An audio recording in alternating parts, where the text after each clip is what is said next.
Voilà. Donc, comme je disais tout à l'heure, on a la joie d'avoir avec nous Patrice Martorano. Et c'est le pasteur de Bordeaux. Hein. Alors maintenant, ce n'est plus l'église de Bordeaux rive gauche, non, rive droite, c'est l'église Momentum. Viens, tu parles mieux. Il m'a fait des leçons de français tout à l'heure, là. Patrice, viens.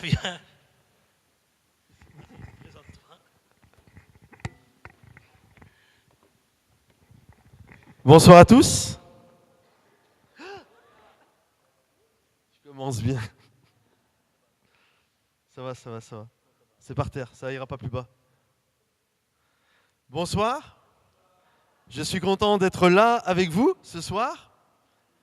Je ne donnais pas des cours de français, mais chaque région a un accent. Moi, je viens de la région stéphanoise. Quand je suis arrivé à Bordeaux, certains se moquaient de mon accent. Et puis, quand je revenais du Québec, on se moquait de mon accent, etc. Mais en fait, ce n'est pas se moquer. C'est des moments, il y a des intonations. Et une chose qui, à chaque fois, me fait sourire, et ce n'est pas du tout de la moquerie, hein, mais qui me fait sourire, c'est que le son « oui », vous dites « oui ». Par exemple, puissant, vous dites puissant. Et voilà, c'est tout. C'était simple. Alors, ils croyaient que je me moquais. Je ne me moquais pas. C'était gentil. D'accord, pas de problème. Et il y en a qui sont là, qui sont en train d'essayer. Puissant, non. En tout cas, peu importe si on le dit, de la manière dont vous le dites, du moment que vous croyez que Dieu est puissant, c'est ça qui est important. Que vous disiez puissant, c'est pareil, ça me va. Je suis heureux d'être là ce soir. Ça fait 3 jours maintenant que je suis... j'allais dire sur Bordeaux, que je suis sur la région, j'étais à Liège ce matin, Bruxelles hier, Charleroi ce matin, Ransard, etc. J'ai fait différents endroits et j'ai été très encouragé et de voir une chose qui m'encourage beaucoup, c'est de voir la diversité des églises. Hier soir, j'étais dans une église à Bruxelles, une église brésilienne et ils ont fait leur église dans un ancien hangar. Et ce matin, là où j'étais, c'était sur Liège et ils font l'église dans le Trocadéro, dans un théâtre qui s'appelle le théâtre du Trocadéro à Liège, magnifique. Et ce soir, j'arrive et on fait la réunion là dans une église catholique et j'aime beaucoup la diversité. Vous savez, des moments quand on ne bouge jamais, quand on ne sort jamais, on a une idée stéréotypée de l'église et je crois que la beauté de pouvoir voyager, c'est de voir un petit peu toute la diversité qu'il peut y avoir. Et j'espère que vous aimez la diversité, parce que dans le ciel, il va y avoir de la diversité. Est-ce que vous avez conscience de ça ? Je suis heureux, en plus je vois Priscilla qui est là ce soir, qui fait partie de votre église, mais qui fait aussi partie de la nôtre quand même un petit peu, et de l'église sur Bordeaux, qui est une leader de jeunesse, prédicatrice, etc. Et vraiment, elle fait un travail incroyable chez nous. Et de la voir, on n'avait pas parlé de ça, et de la voir, j'ai su qu'elle avait rejoint l'église ici, ça me réjouit et je suis vraiment content. Comme le disait Paolo, on a changé de nom et on s'appelle plus l'église Bordeaux Rive Droite, mais on s'appelle désormais l'église Momentum. Et d'ailleurs moi aussi je vais changer de nom, je vais m'appeler Martoranum maintenant. Et l'église Momentum, ça veut dire, pour ceux qui ne savent pas, je cherchais un nom parce qu'on veut vraiment implanter d'autres églises et ça devenait compliqué de s'appeler l'église Bordeaux-Rive-Droite si on allait sur la rive gauche ou si on allait dans un autre endroit. Et vu qu'on aimerait vraiment implanter d'autres églises, on voulait trouver un nom qui était plus générique, général. Et donc vraiment, j'ai cherché pendant des mois et des mois. Et j'essayais, à chaque fois que je trouvais un mot, j'essayais à chaque fois de coller le mot église pour voir si ça réveillait en moi des choses. Alors j'essaye de regarder, vous voyez, par exemple c'est écrit Yamaha et pendant 3 mois, c'est pas une blague, hein, j'ai fait ça, je disais église Yamaha, non ça le fait pas. Je trouvais n'importe quoi que je pouvais voir, Epson, église Epson, non ça le fait pas. Et j'essayais de coller ça jusqu'à ce qu'il y ait un déclic. Et puis à un moment donné, alors que je m'y attendais pas du tout, j'ai vraiment senti dans mon cœur le Seigneur me dire momentum et sur le coup je sais pas ce que ça veut dire. Alors j'ai été voir le dictionnaire, c'est un mot latin et ça veut dire simplement le moment où les choses basculent. Il y a un avant, il y a un après, où les choses, c'est une cascade de choses positives, où les choses se mettent en mouvement, et là où il y a un nouvel élan. Et je crois vraiment, ça représente vraiment la vision de notre Église, une Église qui veut être tout le temps en mouvement. Et je crois qu'avec Dieu, nous vivons des momentum. Il y a un avant, et il y a un après. Est-ce que vous le croyez ça? La Bible dit, les choses anciennes sont passées, voici toutes choses deviennent nouvelles. Quand on donne sa vie à Jésus, c'est un momentum. Il y a ce basculement et nous rentrons dans la destinée que Dieu a prévue pour nous. Alors je crois que ce soir, si vous le croyez, si vous le désirez, si vous connaissez des temps de blocage, je crois que ce soir, Dieu est capable dans vos vies, dans nos vies, de faire un momentum. Est-ce que vous le croyez ça? Si vous le croyez, applaudissez bien fort le roi des rois, s'il vous plaît.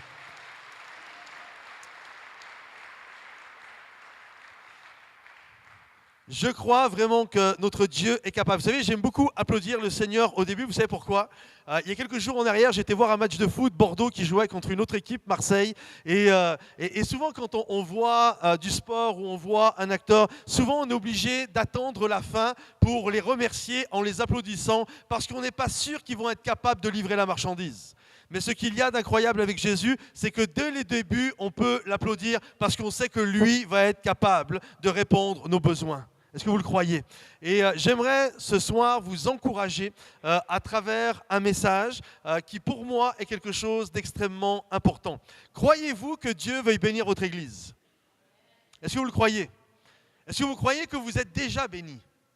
Moi, je me souviens, il y a 4 ans et demi, je ne sais pas, 4 ans, je discutais avec Paolo, avec Mirella, avec Angelo, etc. On était là, je discutais et je me souviens d'une conversation que j'avais avec Paolo et de commencer une église. Et aujourd'hui, quand je vois le nombre que vous êtes, que vous avez dû déjà déménager, je me dis, waouh, Dieu est grand. Est-ce que vous croyez que Dieu est grand? Et est-ce que vous croyez que ce que vous commencez à vivre ne sont que les prémices de ce que Dieu a prévu pour vous?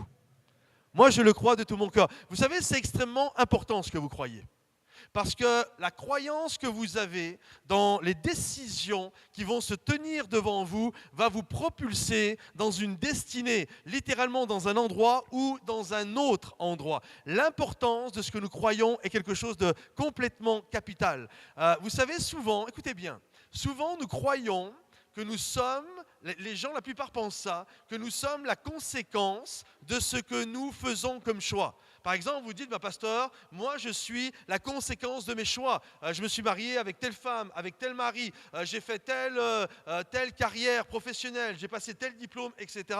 Et nous pensons que nous sommes la conséquence, littéralement, de nos choix. J'aimerais vous dire, c'est vrai et c'est pas vrai.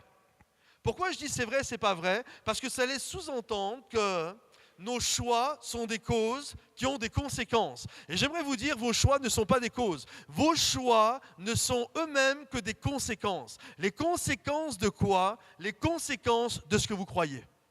Je vous donne un exemple bien précis. Je suis marié maintenant depuis 21 ans. Ça commence à faire. Je n'ai pas la prétention de connaître mon épouse par cœur. Mais quand même, au bout de 21 ans, je la connais un petit peu, d'accord? Je commence un petit peu à la connaître. Et quand ma femme se retrouve devant un choix à faire, écoutez bien, quand elle se retrouve devant un choix à faire, je peux vous dire 9 fois sur 10 le choix qu'elle va faire. Vous savez pourquoi? Parce que je connais ses valeurs. Je sais ce qu'elle aime, je sais ce qu'elle n'aime pas. Je sais ce qu'elle croit être bien et je sais ce qu'elle croit être mal. Comprenez-vous? C'est pour ça que je peux vous dire à l'avance les choix qu'elle va faire. Et j'aimerais que nous puissions comprendre ceci, c'est que les choix que vous faites dans la vie ne sont que la conséquence de ce que vous croyez au plus profond de vous. Donc les croyances, est-ce que vous croyez que vous méritez le bonheur ? Est-ce que vous croyez que Dieu veut vous bénir? Est-ce que vous croyez que Dieu a des choses magnifiques en réserve pour cette église? Vous avez le droit de dire oui et amen. Ça va dépendre, les choix vont dépendre de ce que vous croyez. Je vous donne un exemple. Il y a quelque temps, il y a eu une étude qui a été faite aux États-Unis. J'ai trouvé vraiment ça extrêmement intéressant. Ils ont pris 20 élèves qui étaient dans une classe. Ils ont pris 20 élèves, ils les ont scindés en deux et ils leur ont fait passer un test.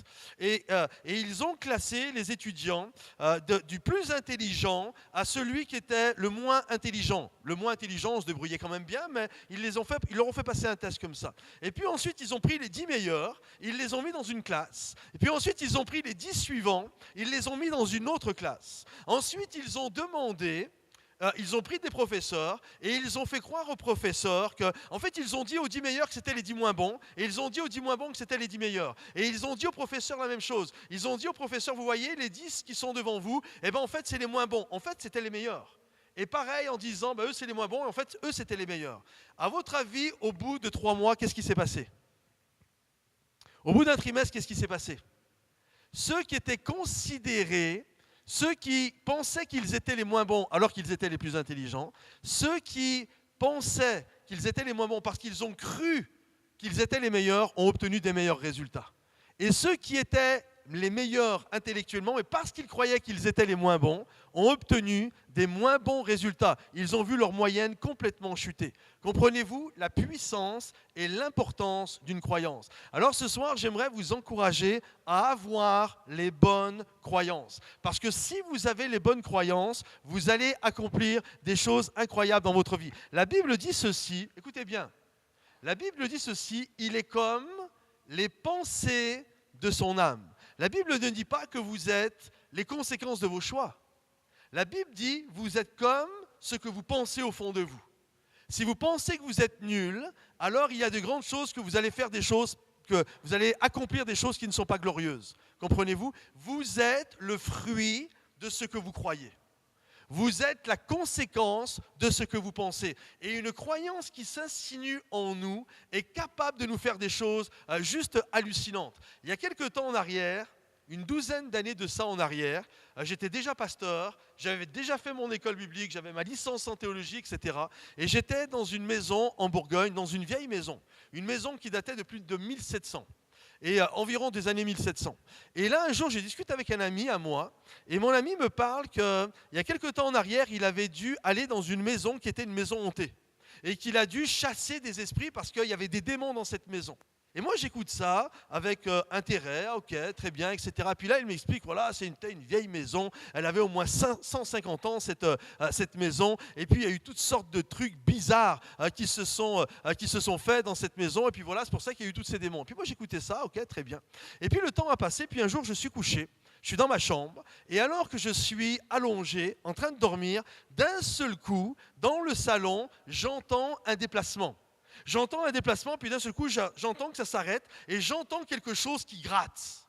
Et là, je me dis, tiens, c'est quoi ce truc? Je me dis, il y a un voleur, c'est quoi ce machin? Et là, je me lève, je vais dans le salon, et lorsque j'arrive dans le salon, je regarde et il n'y a rien, plus rien, j'allume la lumière, plus rien. Je retourne, je vais me coucher, et au moment où je me couche, de nouveau, j'entends un déplacement et j'entends de nouveau gratter. Et là, d'un seul coup, je me dis, mais c'est quoi ça? Et là, je me mets à me rappeler de l'histoire de mon ami.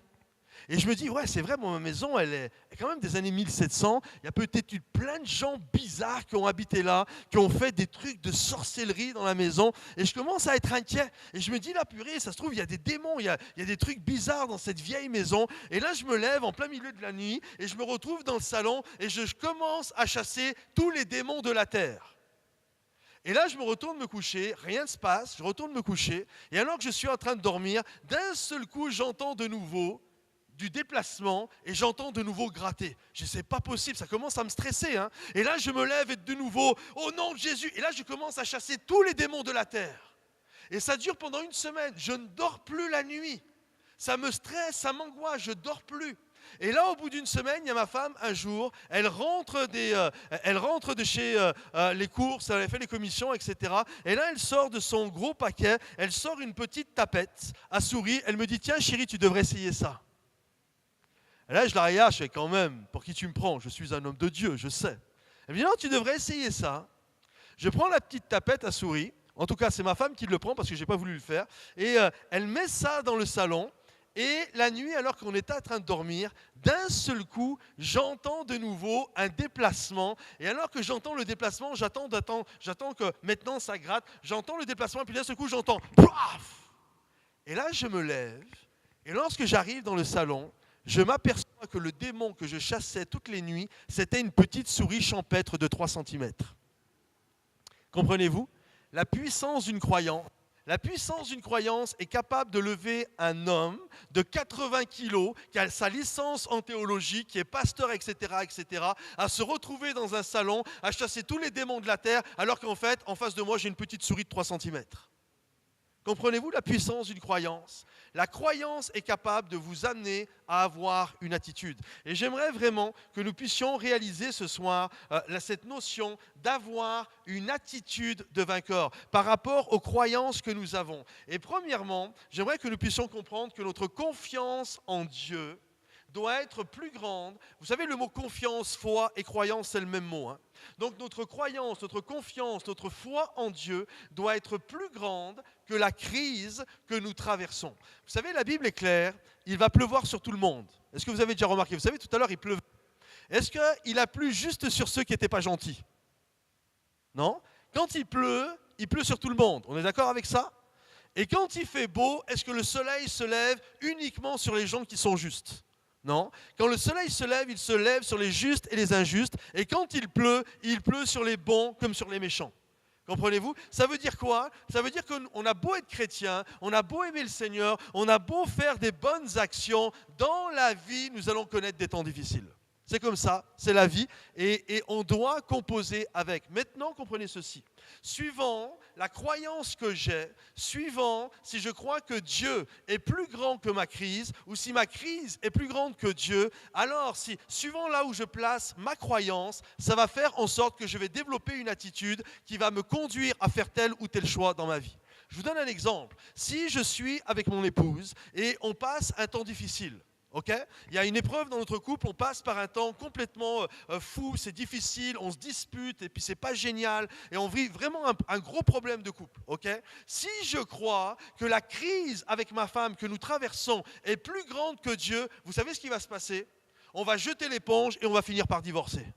Mais si je crois que Dieu est plus grand que ma crise, vous savez ce qui va arriver? Je vais me mettre à genoux avec ma femme, on va commencer à prier, on va certainement peut-être avoir besoin d'aide, d'un thérapeute en couple, peut-être un pasteur qui va nous aider, etc. Mais parce que je crois que Dieu est capable d'agir dans ma vie et dans mon foyer, alors il y a des grandes possibilités qu'au moment de faire un choix, je vais faire le bon choix.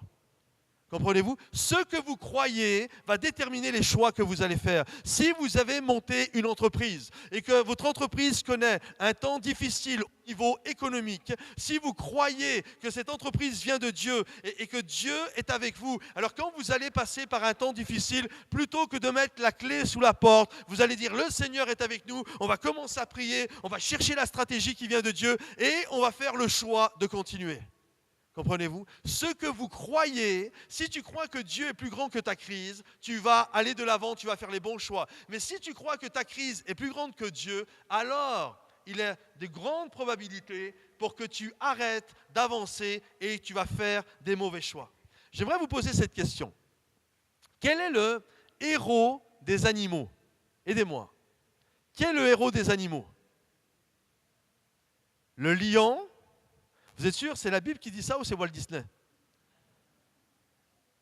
Il y a d'autres? D'autres réponses? Allez-y, n'ayez pas peur là. Il y a d'autres réponses? Le serpent, oula. Une autre réponse? Non? En fait, il y a plein de gens, il y en a qui disent c'est l'agneau, il y en a qui disent c'est l'aigle, etc., etc. Effectivement, le héros des animaux, c'est le lion. Maintenant, j'aimerais vous poser une autre question. En fait, Walt Disney a piqué l'idée à la Bible. Maintenant, j'aimerais vous poser une autre question. Pourquoi la Bible dit que le lion est le roi des animaux? À votre avis, pourquoi c'est le lion le roi des animaux? Allez-y. C'est le plus fort, ok. D'autres réponses? Tu dis? Il a peur de rien. D'autres réponses? C'est le lion de la tribu de Juda. Waouh! Ça représente Jésus. Yes? D'autres réponses? Pardon? Il peut manger les autres, etc. Il y a plein de réponses. Il y en a qui ont dit que c'est le plus fort, le plus puissant, il peut manger les autres, etc. En fait, quand on y réfléchit, est-ce qu'il y a un animal qui est plus grand que le lion? Bah oui, il y en a plein. Il y a plein d'animaux. Un ours blanc, un éléphant est plus grand qu'un lion. Est-ce qu'il y a des animaux qui sont plus puissants que les lions? Bah ouais, le rhinocéros, c'est beaucoup plus puissant qu'un lion. En fait, quand on y réfléchit, le lion, c'est pas le plus grand, c'est pas le plus beau, c'est pas le plus fort, c'est pas le plus intelligent. Pourtant, c'est lui le héros des animaux. Et pourquoi c'est le héros des animaux? La Bible nous dit que le lion est le héros des animaux car il ne recule devant personne.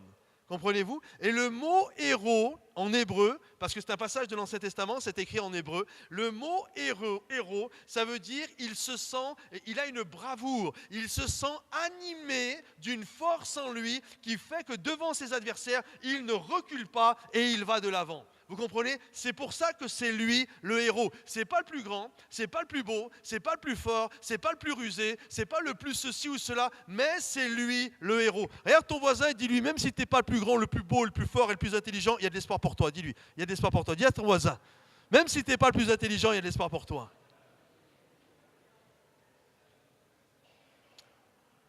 Comprenez-vous? En fait, écoutez bien, ce qui fait du lion le héros des animaux, c'est parce qu'il se sent animé d'une force. Il a une croyance envers lui qui fait qu'il ne recule pas et même devant l'adversité, il continue d'avancer. Il sait que même si c'est difficile, je ne lâcherai pas et j'irai de l'avant. C'est pour ça que c'est lui le héros. Ce n'est pas le plus grand, mais c'est lui le héros. Parce qu'il se sent animé de cette force-là. J'aimerais vous dire, nous sommes animés lorsque nous donnons notre vie au Seigneur. Il y a en nous la présence de Dieu, il y a le Saint-Esprit, et cette présence en nous doit nous aider à aller de l'avant. Et quels que soient les combats, quelles que soient les difficultés, je vais de l'avant parce que Dieu habite en moi. Amen. Alors, il y a cette notion qu'il est le héros des animaux, le lion. Et il y a un passage dans la parole de Dieu que j'aime beaucoup, c'est David. David, c'est le héros, c'est un héros David. Vous connaissez le grand roi David, c'est un héros. La Bible nous dit que lorsqu'il était un adolescent, il y avait Goliath qui était là, qui provoquait l'armée d'Israël. Et son papa, à David, va dire, voilà, va nourrir, apporte le pique-nique, là, apporte à manger, il y a tes frères qui sont au combat. Et quand David, cet ado, il a 16 ans, quand il arrive sur le combat, qu'est-ce qu'il voit? Il voit un homme qui s'appelle Goliath, c'était un géant, et il sortait, il allait se tenir devant l'armée d'Israël, et la Bible nous dit, il les insultait. Et vous savez ce que faisaient les soldats de l'armée d'Israël? La Bible nous dit qu'ils allaient se cacher, ils reculaient, ce n'était pas des lions, ils reculaient et ils allaient se cacher derrière les rochers parce qu'ils avaient peur. Parce qu'ils se disaient, mais ce gars, il est trop grand, il est trop fort. Il faut comprendre qu'à l'époque, pour éviter un bain de sang, que deux armées se combattent l'une contre l'autre et que ça fasse des milliers de morts, souvent il y avait un champion de chaque armée qui se retrouvait l'un en face de l'autre et les deux champions se battaient et celui qui perdait, son armée devait se soumettre à l'armée qui avait gagné. Alors celui qui répondait à ça, il se sentait vraiment, c'était compliqué. Il y avait déjà l'angoisse de se faire tuer, mais en plus tu savais que si tu perdais, ça amenait littéralement une catastrophe sur ton pays. Et là, la Bible nous dit qu'ils avaient tous peur, ils allaient tous se cacher. Et là arrive David. Et lorsque David arrive, la Bible nous dit que David va aller combattre contre Goliath avec des petites pierres polies, 5 pierres et une fronde. Et il va courir, alors que tout le monde se cache, la Bible nous dit que David va se mettre à courir contre Goliath. Et la chose qui me fait halluciner, c'est ça un héros de l'Éternel. David était animé d'une force, il savait que son Dieu, c'est pour ça qu'il ne reculait pas, c'est ça un héros de l'Éternel. Il se disait, c'est pour ça qu'il a fait le bon choix. Il y a en moi le Dieu de l'Éternel. Il y a en moi ce Dieu qui est vivant, ce Dieu qui est vrai. Et même s'il y a un gars qui est beaucoup plus grand que moi, je ne reculerai pas parce que moi j'avance avec la puissance de l'Éternel. Et vous connaissez la suite de l'histoire, David va réussir à tuer Goliath. Et certainement que des gens devaient se dire, certainement alors que David voulait aller combattre contre Goliath, certainement qu'il y avait des gens, ça c'est moi qui le rajoute, mais certainement qu'il y avait des gens qui devaient dire, mais David, t'es fou, ça va pas ou quoi ? Tu ne vois pas comment le gars, il est large. Tu ne vois pas comment ce gars, il est grand. Moi, je crois que David a dû se dire, ce gars, en fait, écoute bien, il est tellement large que même si je vise mal, il est tellement large que je vais quand même réussir à l'avoir. Vous comprenez? J'ai mis ceci, il est trop grand pour que je le rate. David était animé d'une croyance. Il croyait que son Dieu, écoutez bien, il croyait que son Dieu était plus grand que l'épreuve qu'il traversait. Il croyait que Dieu était plus grand que Goliath. Et vous savez quoi? Il avait raison. Parce que j'aimerais vous dire, Goliath pour Dieu c'est un nain. Comprenez-vous? Pour nous il est grand, mais pour Dieu Goliath c'est un nain. Et David avait compris ça. Et parce qu'il avait les bonnes croyances, il a accompli des exploits. Et si ce soir, on a les bonnes croyances, alors nous sommes capables d'accomplir des exploits. Notre attitude provient d'une croyance. Et suivant ce que je crois de Dieu, des autres ou de moi, ça va me conduire à avoir une attitude. Si je crois que Dieu est un père fouettard, quelle va être ma relation avec Dieu ? Je ne vais pas vouloir m'approcher de Dieu. Ah non, Dieu me fait peur. Ah non, pas. Et vous comprenez, j'ai peur de Dieu. Mais si je crois que Dieu est un bon Père céleste qui aime ses enfants, à votre avis, est-ce que vous allez faire le choix de vous éloigner de Dieu ou de vous approcher de Dieu? Suivant ce que vous croyez de Dieu, vous allez tourner le dos à Dieu ou vous allez courir dans les bras de Dieu. Suivant ce que vous croyez des autres. C'est intéressant ça. Suivant ce que tu crois des autres, la croyance que tu as envers les autres, si tu crois, par exemple, si tu joues au piano, admettons, ok, tu joues du piano, puis là, d'un seul coup, un jour, il y a un jeune homme, une jeune fille, ou un gars, un homme, peu importe, qui vient et qui joue du piano. Si tu crois que l'autre est une menace pour ta réussite personnelle, vous savez ce qui va se passer? Tu vas voir l'autre comme un ennemi, comme quelqu'un qu'il va falloir que tu écrases pour qu'il ne pique pas ta place. Mais si tu vois l'autre comme un cadeau de Dieu, comme quelqu'un que Dieu a béni pour être une source de bénédiction dans cette église, alors d'un seul coup, parce que tu crois ça, tu vas faire d'autres choix. Tu vas faire le choix de l'encourager, tu vas faire le choix de l'intégrer. Comprenez-vous? Suivant ce que tu crois de l'autre, qu'il est un ennemi ou un cadeau de Dieu, ça va produire en toi une attitude.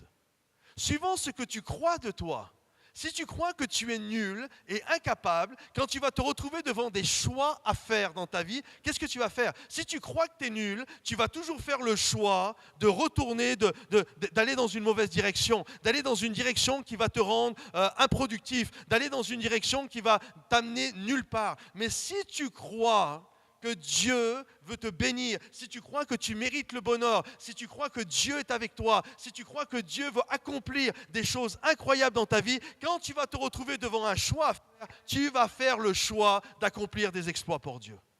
Donc la question est, qu'est-ce que tu crois ce soir? Tu es là, mais qu'est-ce que tu crois ce soir? Est-ce que tu crois que Dieu veut faire des choses incroyables dans ta vie? Épatantes, magnifiques dans ta vie? Ou est-ce que tu crois que Dieu ne peut rien faire avec toi? Parce que dans la vie, tu vas manifester ce que tu crois. Vous savez, les gens ne deviennent pas ce qu'ils veulent. Les gens deviennent ce qu'ils croient. Il y a plein de gens qui disent, moi je veux faire ça, je veux faire ça, je veux faire ça. Vous revenez les voir dans 10 ans, 15 ans, ils n'ont rien fait du tout. Vous savez pourquoi? Parce que dans la vie, tu ne fais pas ce que tu veux. Dans la vie, tu manifestes ce que tu crois. Et si tu crois que Dieu marche à tes côtés, si tu crois que Dieu t'a donné le pouvoir de devenir un enfant de Dieu, si tu crois que 1000 tombent à ta gauche et 10 000 tombent à ta droite, que tu ne seras pas atteint, que Dieu garde ton départ et ton arrivée dès maintenant à jamais, si tu crois comme nous l'avons chanté, que durant le jour, le soleil ne te frappera pas et que la lune ne te frappera pas, elle ne va pas te glacer également la nuit, suivant ce que tu crois, alors tu vas aller dans une direction. Qu'est-ce que tu crois? Église de Halle, qu'est-ce que vous croyez? Est-ce que vous croyez que Dieu va faire des choses magnifiques dans votre vie?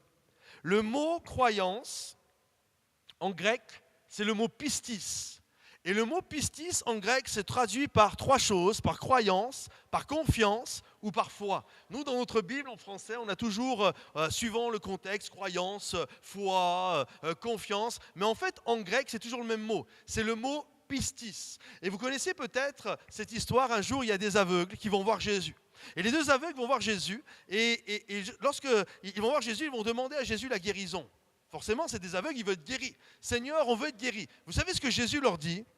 croyez-vous, c'est une histoire de croyance, croyez-vous que je puisse faire ce que vous me demandez? Croyez-vous que je puisse vous guérir? Et vous savez ce qu'ils vont répondre, les deux aveugles? Oui, nous le croyons. Et vous savez ensuite ce que va répondre Jésus? Qu'il vous soit fait selon votre foi.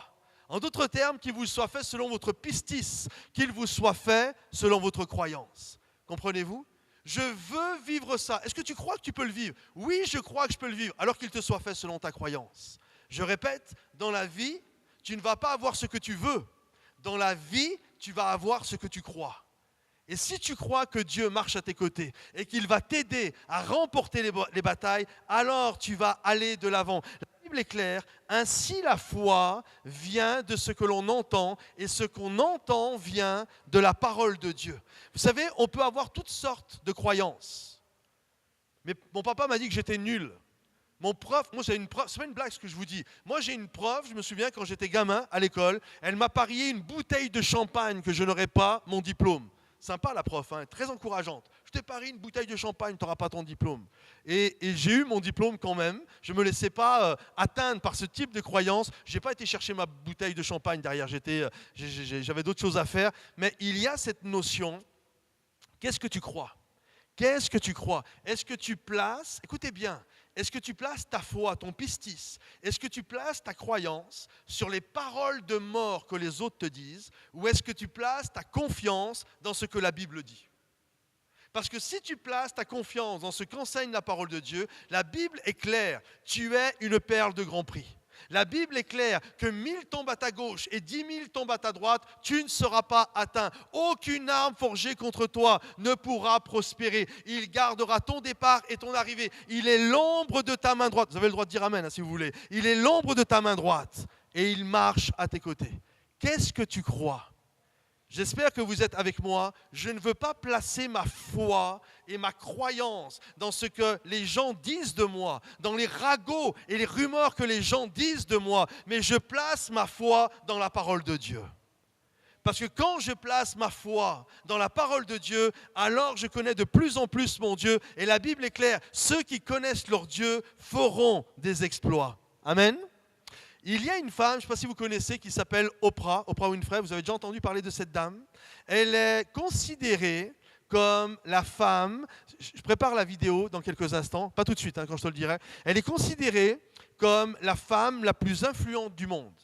Juste pour que vous puissiez comprendre, lorsque Barack Obama a été élu président des États-Unis, il y a eu des scrutateurs, des politologues, etc., qui ont dit que si Barack Obama a été élu, c'est grâce à cette femme. Le simple fait, écoutez bien, ça vous montre à quel point elle est influente, hein, le simple fait qu'elle apporte son soutien à Barack Obama, on estime que ça a amené 1,5 million de voix à Barack Obama.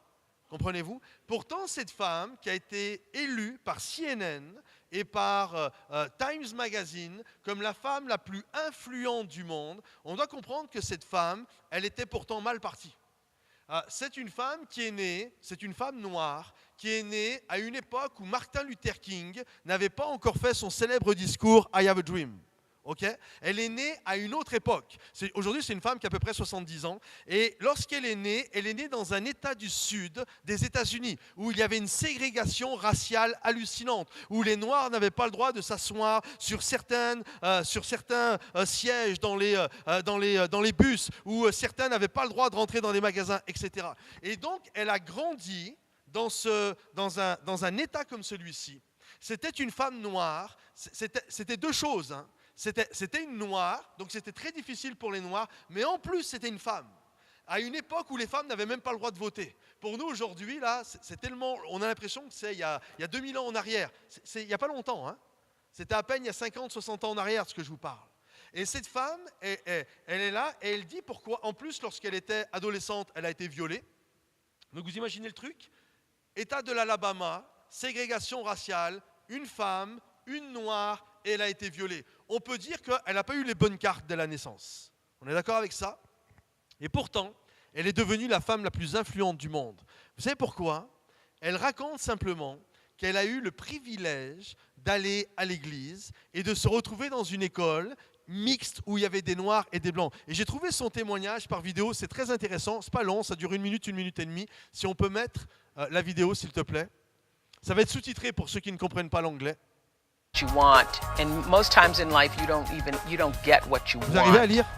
And I will have to say, Dans la vie, vous that n'obtenez pas ce que vous voulez. for me, colored Elle dit que pour girl, moi, Negro en tant que child, femme noire, growing en up tant in qu'enfant noir, Mississippi, qui a grandi dans le that one of the Mississippi, greatest gifts I was le ever plus grand afforded cadeau was que not l'on to m'a have been fait put in a est de ne pas segregated school system. m'avoir Had I mise been dans put une in a école de segregated ségrégation school raciale. and taught Si in a j'avais été dans ce segregated genre school d'école, system that said you are qui less m'aurait than because you're a persuadé woman que and j'ai you're moins de less than chance parce que je because suis you're une femme a et une colored femme woman, noire, I probably je ne wouldn't be serais here pas là today. où j'en I suis would have had to aujourd'hui. been overcome J'aurais that dû sans belief, cesse surmonter cette conditioning of a épreuve, belief. ce But conditionnement, because mais I parce was que j'ai raised été by a élevé grandmother par une grand-mère who raised me in the qui m'a church, élevé dans l'église, and I et went to j'allais church, à l'école du Sunday dimanche. school, lived in the church. Bref, je And vivais I à would sit l'église there et je m'asseyais second toujours sur le deuxième banc, on the right, sur la droite, third row, troisième rang, every Sunday, tous les dimanches. just taking it all in. J'assimilais tout. And I would listen to the stories, J'écoutais listen to the Bible attentivement stories. toutes les histoires de la I would Bible hear et je that comprenais qu'avec through God Dieu, all things tout are est possible. possible. I would hear the story of J'entendais Jesus l'histoire talking de about Jésus qui parlait if you have de the faith of si a tu as la mustard foi seed. comme un grain de moutarde. And you know, as many years Et d'ailleurs, later quelques that années I plus tard, actually J'ai vu ce qu'était saw un a grain de mustard moutarde. seed, I could not believe Je ne what savais a pas à mustard quoi seed ça actually ressemblait. looked like. Have you ever seen a mustard seed? Here, Vous I voulez have voir, some here. c'est quoi un grain de I moutarde? want to pull one out. Je vais vous en But montrer Jesus un. said, if you had the Donc c'est vraiment tout faith petit. Hein. of a Et Jésus mustard dit, si seed, tu as la you foi can comme un move grain de mountains, moutarde, tu and peux anything is déplacer les possible. montagnes Now, I et heard tout this as a est kid, and I possible. really believed it. Voilà ce que j'entendais And so the question enfant is, et j'y what croyais. do you Et donc la question believe? est, en quoi Do crois-tu? you believe Est-ce que that tu you crois are que tu mérites le worthy bonheur? of happiness? Do you Est-ce believe que that tu crois happiness, que le bonheur, success, le succès, abundance, l'abondance, comfort, le confort, fulfillment, l'accomplissement, peace, la paix, joy, la joie, love l'amour is a part of your est un droit que birthright? tu as reçu à ta Is that what naissance? you believe, C'est bien ce que tu or do crois you believe something ou else? bien tu crois autre Because you chose? will Parce que tu manifest manifesteras dans the ta life vie that you ce que tu crois. believe. I've always known that no matter Peu importe what ce que j'ai my fait, belief is, je I'm crois que going j'y to arriverai. be all right. Why? Because I have that faith Voilà of a pourquoi mustard seed. j'ai la Actually, a foi few mustard comme un seeds. grain de moutarde. Comprenez-vous? Et cette femme, elle avait aucune raison, il n'y a personne qui aurait parié sur elle lorsqu'elle était enfant. Mais parce qu'elle a eu les bonnes croyances, elle a cru qu'avec Dieu, tout est possible. Et j'aimerais vous dire, mes bien-aimés, ce soir, quel que soit ce que vous vivez, quelles que soient les situations, quelles que soient les choses que vous traversez, si vous croyez que Dieu marche à vos côtés, si vous croyez que si vous avez la foi comme un grain de moutarde, si vous croyez que ce Dieu qui a dit « je ne te délaisserai pas », je ne te délaisserai pas, va marcher à vos côtés, si vous le croyez, alors je crois que vous allez vivre des exploits. Vous savez, il y a un homme qui s'appelle Mark Twain qui a dit ceci, ils ne savaient pas que c'était impossible, alors ils l'ont fait. Moi, je me souviens, un jour, j'ai fait quelque chose, et puis, après l'avoir fait, je ne le savais pas. C'était dans la première église où j'étais quand j'étais jeune converti. Et après, le pasteur est venu me voir en me disant « Mais non, mais c'est pas possible », etc., etc. Et je me souviens lui avoir fait cette réponse. Je ne savais pas que ce n'était pas possible. Vous comprenez? Et Mark Twain le dit tellement bien. Ils ne savaient pas que c'était impossible, alors ils l'ont fait. Vous savez, il y a toujours des gens qui vont vous expliquer les 18 raisons de pourquoi vous n'arriverez jamais à faire les choses. Il y a toujours des gens qui vont vous donner une liste incroyable. Voilà les 15 raisons de pourquoi tu ne pourras jamais y arriver dans la vie. Mais j'aimerais vous dire, avec Dieu, nous pouvons accomplir des exploits. Vous savez, j'ai remarqué quelque chose, je vous le dis en Belgique, vous le direz en France, mais j'ai remarqué une chose, en France actuellement, ce n'est pas une blague ce que je vais vous dire, j'ai remarqué que toutes les églises, et c'est vrai, je ne pense pas du tout que c'est un hasard, toutes les églises aujourd'hui qui connaissent une croissance importante, vous prenez les 5 églises qui connaissent la plus grande croissance en France, il n'y a pas un seul pasteur de ces églises qui a été formé en France. Il y en a qui ont été formés au Canada, il y en a qui ont été formés aux États-Unis, il y en a un autre qui a été formé au Brésil, il y en a un autre qui a été formé en Allemagne. Comprenez-vous? Pourquoi? Parce que quand tu es en France, on t'explique toujours les 15 raisons de pourquoi ça ne peut pas marcher en France. Comprenez-vous? Et il y a cette notion, et ensuite tout le reste de sa vie, on doit surmonter ce conditionnement. Tu n'es pas capable d'y arriver, ça ne marche pas en France. Je ne sais pas comment c'est en Belgique, mais peut-être c'est la même chose. Tu ne peux pas y arriver. Hé mon gars, tu n'es pas aux États-Unis là, tu es en Belgique. Les Belges, ils ne veulent pas de Dieu. Les Français, ils sont athées. C'est des laïcs. Ils n'aiment pas Dieu, etc. Et on vous explique toutes les raisons. On vous conditionne. Et ce n'est pas un hasard qu'aujourd'hui, toutes les églises qui connaissent la plus grande croissance n'ont aucun pasteur qui a été formé en France. Il y a cette notion de « je ne savais pas que c'était impossible ». C'est pour ça qu'on l'a fait. Et la chose qui est belle, c'est que tous ces pasteurs qui aujourd'hui ont des églises qui grandissent, ont tous été formés ailleurs, mais ont tous été et ont commencé le ministère dans des églises, littéralement, qui connaissaient un réveil qui connaissaient un réveil sans précédent. Comprenez-vous? Et lorsqu'ils sont arrivés en France, ils ont fait exactement ce qu'ils ont vu ailleurs. Et on avait beau leur dire, non mais les Français, ça marche pas, ça marche pas, ça marche ailleurs, mais ça marche pas en France. Ouais, mais d'un seul coup, ça s'est mis à marcher. Comprenez-vous? Ils ne savaient pas que c'était impossible, alors ils l'ont fait. J'aimerais vous dire, qu'est-ce que tu crois ce soir?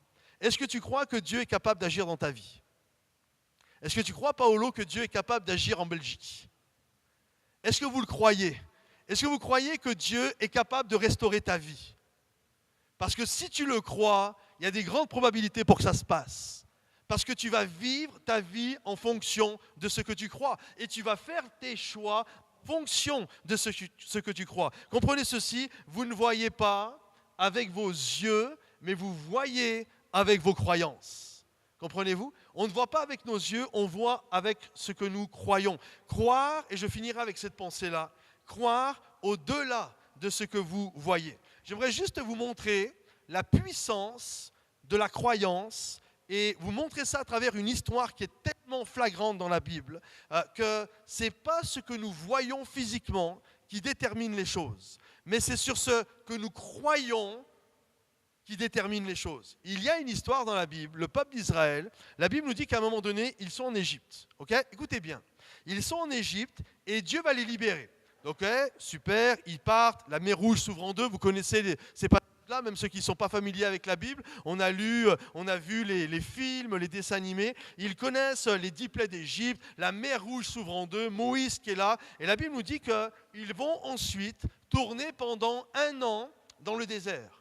Pendant 1 an, Dieu va s'occuper d'eux, il va leur donner des lois, les 10 commandements, des lois sociales, des lois sanitaires, il va les former pour que ça devienne une armée, etc. Et quand Dieu a décidé que maintenant, ils étaient prêts à prendre possession du pays promis, le Seigneur les a amenés devant les portes du pays, en Canaan. Et là, alors qu'ils se retrouvent devant les portes du pays promis, écoutez bien, Moïse va...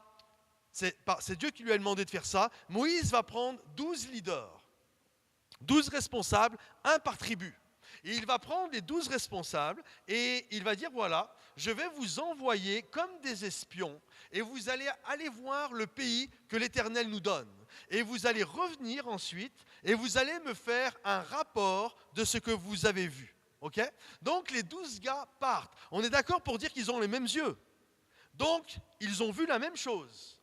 Ils ont vu exactement, physiquement parlant, les 12, sans aucune discussion possible, les 12 ont vu les mêmes choses. Mais à votre avis, quand ils vont revenir, pensez-vous qu'ils vont faire le même rapport? En fait, il va y avoir 2 groupes. Il va y avoir un groupe de 10 et un groupe de 2. Regardez le groupe de 10, le rapport qu'ils vont faire. Et ils décrièrent devant les enfants d'Israël le pays qu'ils avaient exploré. Écoutez bien ce qu'ils dirent. Ils dirent, le pays que nous avons parcouru pour l'explorer est un pays qui dévore ses habitants. Ceux que nous y avons vus sont des hommes d'une haute taille. Et nous y avons vu les géants, les enfants d'Anak, de la race des géants. Écoutez bien maintenant, nous étions à nos yeux et à leurs yeux comme des sauterelles. Qu'est-ce qu'on voit dans ce rapport? Croyance envers Dieu, Dieu n'existe pas. Pas une seule fois, il mentionne le nom de Dieu. Pas une seule fois. Croyance envers les autres. Les autres sont des géants qui vont nous bouffer tout cru. C'est impossible. Ce sont des géants, de la race des géants. Waouh, tu ne peux pas imaginer tellement qu'ils sont grands. Ok.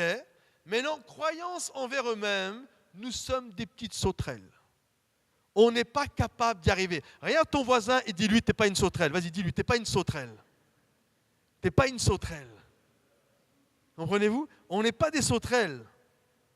Et là, alors qu'ils font leur rapport, Dieu n'existe pas, les gens qui sont là-bas, c'est des géants, etc. Et puis, on n'est pas des et puis nous, on est des petites sauterelles. D'un seul coup, il y a Josué et Caleb qui, eux, vont faire un autre rapport. Écoutez bien, maintenant souvenez-vous, gardez en tête qu'ils ont vu la même chose. Regardez le rapport que vont faire Josué et Caleb. Le pays que nous avons parcouru pour l'explorer est un pays très bon, excellent. Tu as envie de leur dire, mais vous avez été au même endroit, les gars? C'est à la même place que vous avez été? Ne craignez point les gens de ce pays, car ils nous serviront de pâture. Ils n'ont plus d'ombrage pour les couvrir. L'Éternel est avec nous. Ne les craignez point. Amen. Comprenez-vous? Ils ont vu la même chose, physiquement parlant, mais en fait, ils n'ont pas vu la même chose. Parce que souvenez-vous, vous ne voyez pas avec vos yeux, vous voyez avec vos croyances. Conclusion, eux, ils ont vu avec leurs croyances à eux. Et quelles sont leurs croyances? Dieu est avec nous. L'Éternel est avec nous. Si Dieu est avec nous, qui peut être contre nous? Croyance envers les autres. Mais ils sont tout petits, n'ayez pas peur d'eux. L'Éternel est avec nous. C'est quoi ces gens-là? Comprenez-vous? Et lorsque, je ne l'ai pas mis ici, mais lorsque eux ont fait mention de quelque chose de géant, vous savez ce que c'était? Lorsqu'ils ont fait mention de quelque chose de géant, ils ont fait mention des fruits qui étaient géants. Ils sont revenus avec des grappes énormes en disant, mais c'est ça qui est géant, c'est le fruit qui est géant.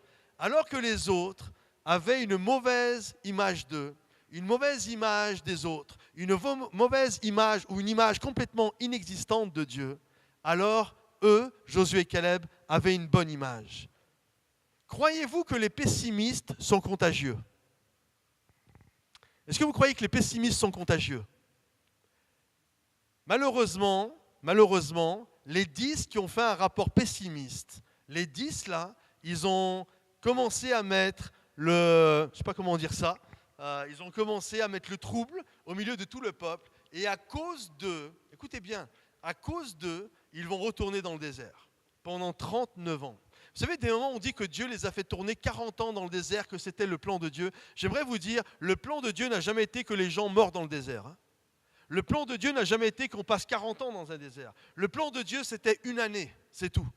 Mais à cause de leur mauvaise attitude, à cause de leur mauvaise croyance, ils se sont rajoutés 39 ans de plus. Comprenez-vous?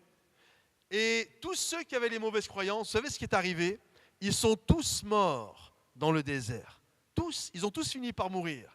Mais 40 ans plus tard, Josué et Caleb sont revenus devant le pays promis. Et ils se sont emparés du pays promis. J'aimerais dire peut-être à quelques-uns ici qui ont tourné en rond et qui ont vu des choses être retardées à cause de mauvaises attitudes de quelques personnes qui étaient autour de vous. J'aimerais vous dire, ils peuvent vous ralentir, mais ils n'enlèveront jamais les promesses de Dieu pour votre vie. Comprenez-vous? Et même si Josué et Caleb ont tourné à cause des autres dans le désert pendant plusieurs années, à la finalité, ils ont quand même pris possession du pays promis. Alors j'aimerais vous dire, j'ai demandé aux musiciens si vous pouvez revenir, j'aimerais vous dire, gardez confiance, parce qu'il y a cette notion, vous ne devenez pas ce que vous voulez, mais vous devenez ce que vous croyez. Qu'est-ce que vous croyez ce soir? Mes bien-aimés, je vous repose la question, est-ce que vous croyez que vous méritez le bonheur? Ou est-ce que vous croyez que vous êtes des mauvais petits pécheurs, que Dieu va faire tomber sa colère sur vous? Est-ce que vous croyez que vous êtes pardonnés, aimés et appréciés de Dieu? Est-ce que vous croyez qu'il y a un avenir pour vous? Est-ce que vous croyez qu'il y a un avenir pour cette Église? Est-ce que vous croyez que si Dieu est avec vous, qui sera contre vous?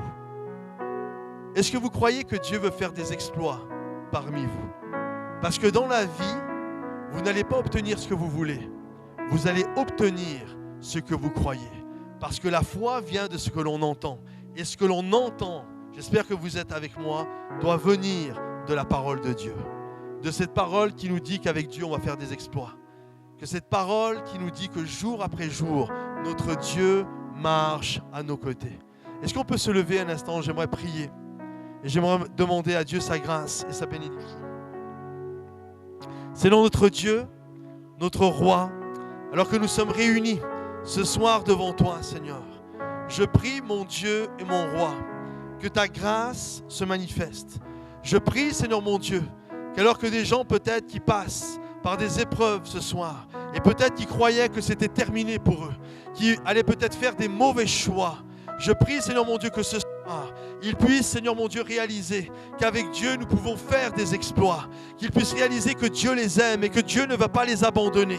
Je prie, Seigneur mon Dieu, Seigneur mon Dieu, aux yeux de chaque personne qui sont là ce soir, que tu sois plus grand que la crise qu'ils vont traverser ou qu'ils traversent actuellement, afin qu'ils prennent les bonnes décisions. Je prie, mon Dieu et mon Roi, que des hommes et des femmes ce soir puissent remporter des victoires. Alors que les têtes sont courbées, que les yeux sont fermés, j'aimerais faire un appel ce soir. J'aimerais faire un appel si tu as besoin de la grâce de Dieu et si tu crois que Dieu ce soir est capable de venir te secourir, si tu as besoin de sa grâce et si tu crois que Dieu peut faire des choses magnifiques dans ta vie, alors que les têtes sont courbées, que les yeux sont fermés, personne ne regarde, ni à gauche ni à droite, mais si tu crois que Dieu, si tu as besoin de Dieu, si tu crois que Dieu est capable de faire une chose magnifique ce soir dans ta vie, juste là où tu es, je t'invite à lever la main à ta place, j'aimerais prier pour toi. Alléluia, plusieurs mains qui se lèvent, d'autres mains qui se lèvent, encore d'autres mains qui se lèvent, encore d'autres mains qui se lèvent, plusieurs mains à travers ce lieu qui se lèvent, encore d'autres mains. Alléluia, Seigneur Jésus.